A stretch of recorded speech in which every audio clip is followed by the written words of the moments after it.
All right, ladies and gentlemen, fighting out of the black corner, Shady Gray.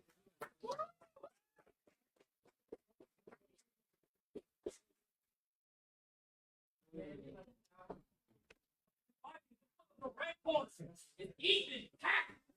This will be a kickboxing match, gentlemen. Kickboxing.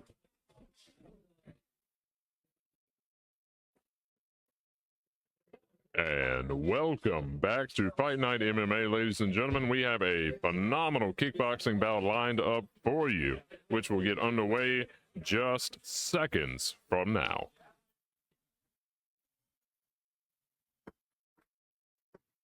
We are back, ladies and gentlemen.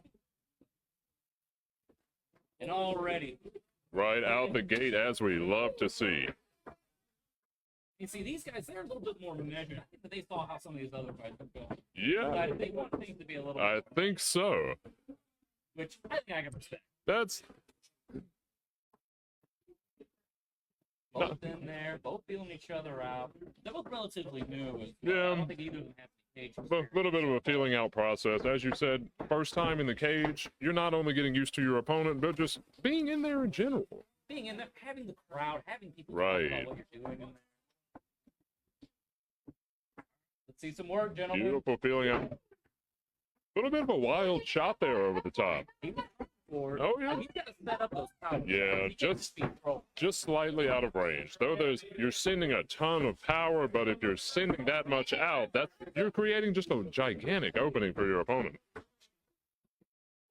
That's why you got to set up those big. Yeah, absolutely. Try to do a light jab, and then that big heavy. Good. Oh nope, that was a little low, unfortunately. And we can add another time for the low blow count tonight.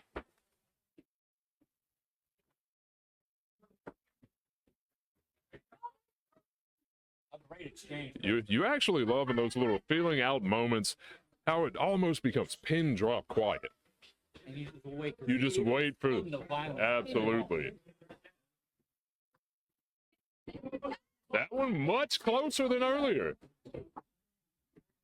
As you're saying, though, if he sets up those gigantic overhands, though, those are going to be a dangerous weapon. Mm-hmm. He just has to start setting them up properly, really feeling out his opponent. Because he's really throwing them with, just throwing them with nasty intent. See? Yeah.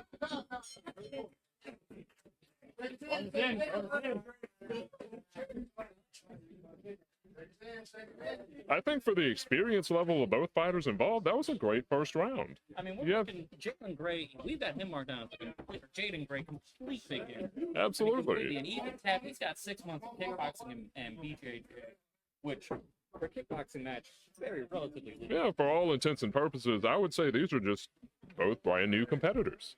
Exactly. And they're both getting their feet sweat, getting to understand just what it's like getting in here, what that heat's like, what it's like being under fire. And I think having that first round out of the way, getting the jitters essentially done, I think we're going to see a lot more aggression, a lot more intent in the second round going forward. Oh, yeah, I think so. See, and I like this. He starts getting seconds out in the 15-second mark. Yep. That's under. All right, round two is underway. They're kind of just each other out. He's dominating the main part of the ring right now, but just because Jalen's not going to throw anything out. Jalen, I don't know why I keep on calling Jalen. Ethan is taking a little bit of control here as far as where the fight is taking place. Yeah, he's really got the center of the ring. He's controlling the pace. Really controlling here.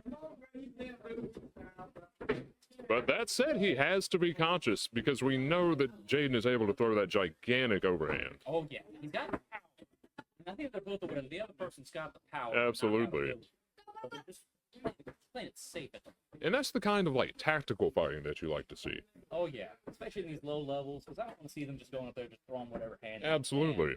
Because there's no technique to that. Nobody learns anything. Absolutely. Other than how strong your chin is. Right. Which you only really need to learn that once. You can learn that in the gym. Yeah. This is about strength. Beautiful. This is about getting ready. Not seeing how prepared for a fight you really are.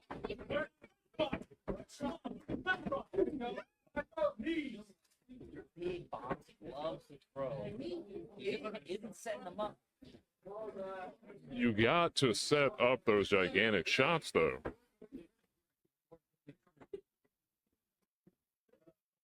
Good adjustment here from Jaden, though.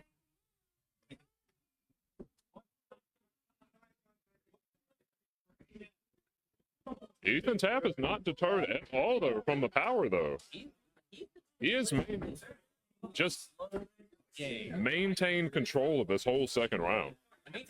Maintaining control of himself. Right. Control yourself, you control your opponent. Absolutely.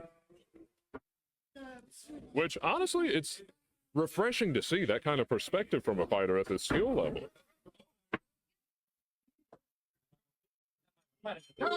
Yeah, I think that was just a slip. All in all, wonderful fight to come back from the intermission. I think not the most frenetic, but Right. a good way to slowly build. But as we've said, as these fights have progressed, we're moving up in weight classes. We're moving up a little bit in experience here and there. So you might see a little bit of that frantic energy drop off, but that doesn't mean that the aggression is going to drop off at all. And the way that we've got it set up at the moment is it's by weight classes, and then inside of those weight classes it's by experience. Right. How we've got them paired up with each other. So what we'll see is an increase in excitement throughout the. Just a progression throughout the entire evening. Well, a progression up and then back down. Yep. And back up. Which will be really a good way to keep a nice pace for this evening. Yep. Oh.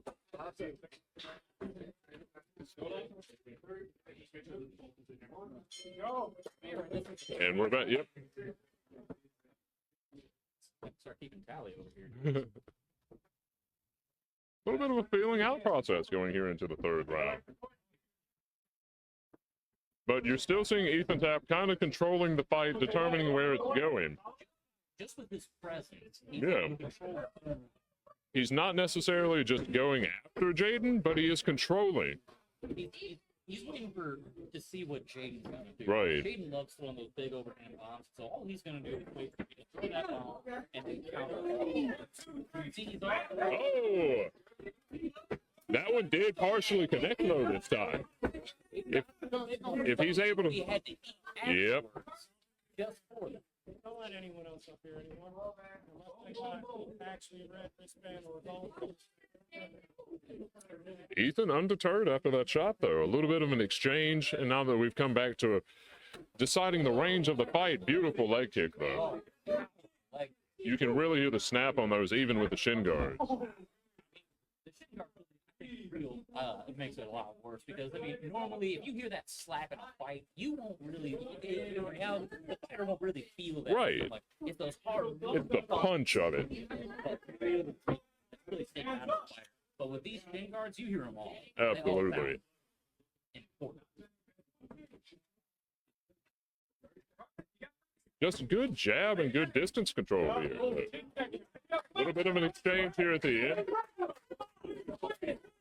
I want to see Jaden tighten up that overhand right, though, because if he's able to control that later on in his career, that's going to be a phenomenal weapon. Yeah. Which, I mean, I'm never one to tell someone not to use their footwork. Right. But you got to use that in combination. It's the comfort and the willingness to throw it, though. All right, that's the That is beautiful work from both of these gentlemen.